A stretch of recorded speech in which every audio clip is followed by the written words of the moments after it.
السلام عليكم، اهلا بكم في فيديو جديد. لو كنت اول مره بتشوفني وتتابعني يا ريت تشترك في القناه وتفعل زر الجرس عشان يوصلك كل جديد، وتعمل لايك للفيديو للاستمراريه في رفع الفيديوهات. احمد الشناوي يكشف مدى صحه هدف اجاي الملغى في مباراه الاهلي وصن داونز.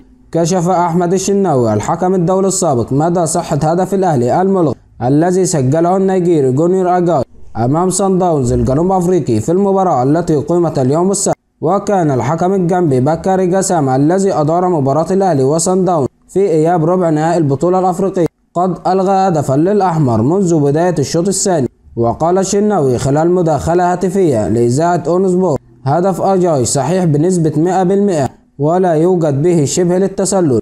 وأضاف: التحكيم أثر في نتيجة المباراة، وهدف كان يجب أن يحتسب، وإنذارات كان يجب أن يتم إشهارها للاعبي صن داونز مثل لاعبي الأهلي. وتابع بكاري جسامة تعيينه ليس مقبولا في مثل هذه المباريات الفاصلة، لأنه كان له مشكلة كبيرة في نهائي أفريقيا الموسم قبل الماضي بين الأهلي والوداد المغربي.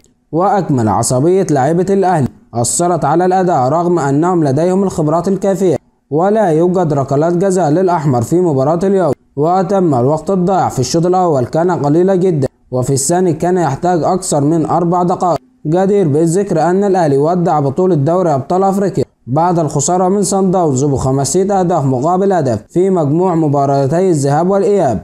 في نهاية الفيديو، لو الفيديو عجبك ما تبخلش علينا بلايك للفيديو واشتراك في القناة وتفعل زر الجرس عشان يوصلك كل جديد، وتعمل شير للفيديو حتى تعم الفائدة.